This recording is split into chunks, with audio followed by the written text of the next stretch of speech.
ejemplo, dice una autora, Carmen Alari Pinto, dice, por ejemplo, en el Renacimiento se desarrolla la teoría del amor platónico, el amor idealizado e imposible de realizarse carnalmente. Pero en este mismo siglo se desarrolla paralelamente otra concepción del amor más cercana a la vida real. Es el amor, digamos, convertido en sensualidad y en erotismo, más próxima al amor de los campesinos. O sea, hay un amor platónico, idealizado, mirado hacia los ideales, pero un amor más real. Esas son dos formas de comportamiento que en el Renacimiento, por ejemplo, se dan. Dice, la galantería sublima el instinto sexual y los libertinos, por el contrario, practican el libertinaje, es decir, separan claramente los conceptos de amor y sexo. En cambio, en el romanticismo el amor se vuelve inmaterial, se ama lo intangible, lo abstracto, lo etéreo, es decir, lo que nunca se va a poder tener. Si se tiene, pierde su encanto y deja de amarse. Vuelve aquí la pasión.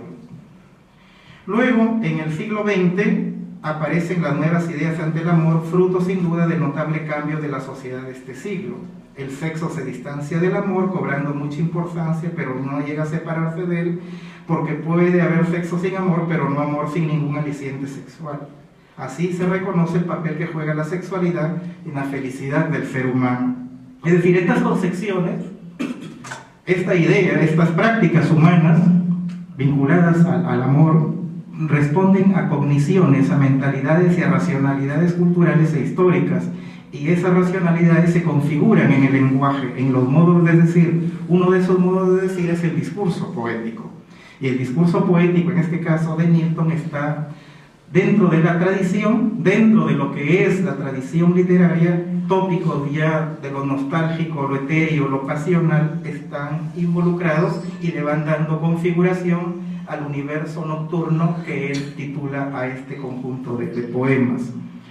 Ahora, otro detalle en el aporte de Milton, y aquí viene sí algo interesante en cuanto a la posición del autor y sus referentes, es que la figura femenina, la figura de la mujer, la morfología de la mujer, las acciones de la mujer, el acto erótico en sí mismo, se transponen y se configuran en imágenes relacionadas con la naturaleza.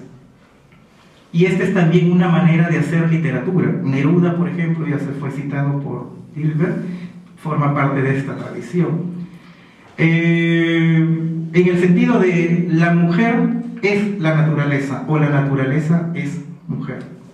Esto es un recurso cognitivo llamado metáfora, ¿no? Es decir, las formas, las morfologías de la mujer vistas como las morfologías de la naturaleza. Entonces, se ven entonces el acto amoroso, los labios, los ojos, los cabellos, los pechos de la mujer, el talle de la mujer, que es configurado y expresado bajo las formas y las figuras de elementos naturales, que en el contexto en que se sitúa Milton, ya lo señaló Hilbert, su relación con el mar, predominan las imágenes y las figuraciones metafóricas ligadas al mar, tempestades, olas, vientos, etc. Orillas, crustáceos, van apareciendo y poblando esto, pero como recursos metafóricos que van configurando una imagen y una concepción de estos conceptos que he señalado de lo etéreo, del amor platónico como ideal, del amor pasional, del amor erótico, etc. Entonces aquí hay otro rasgo del texto, un rasgo que se configura, que toma, que opta o elige por un procedimiento cognitivo metafórico articulado a los contextos con los cuales el autor ha establecido una experiencia vivencial, en este caso el mar. Y eso aparece, digamos, como dentro de una estilización lograda dentro del poemario.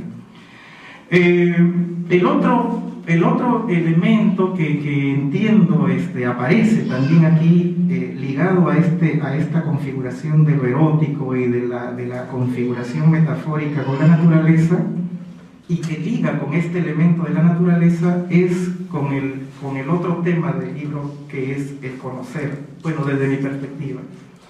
¿Conocer en qué sentido? En el sentido que la naturaleza no es solamente tomada aquí en el libro como un elemento para hacer una metáfora y una figura de comparación con la mujer, sino que la naturaleza también aquí aparece conceptuada dentro de los cánones y dentro de los esquemas de la modernidad. La modernidad fue un proyecto occidental que aparece y se germina ya en los siglos XV, que se fortalece con el Renacimiento, que se desarrolla más ampliamente con la Ilustración, por ejemplo, y que se socializa, se va a lo social con la Revolución Francesa, y que se pasa a la economía con la Revolución Industrial, y que se ha hecho ahora ya capitalismo tardío, etc. Pero hay esquemas de la modernidad que se sustentan en la relación en que el hombre europeo ya no explica la naturaleza en función de la voluntad divina, sino la empieza a explicar en función de la razón humana. Es decir, el hombre europeo se considera un sujeto racional que con su pensamiento y con su capacidad reflexiva es capaz de encontrar las leyes, las reglas de la naturaleza, del mundo físico, y a partir de esa comprensión y de esa apropiación del mundo físico puede él hacer transformaciones en el mundo natural.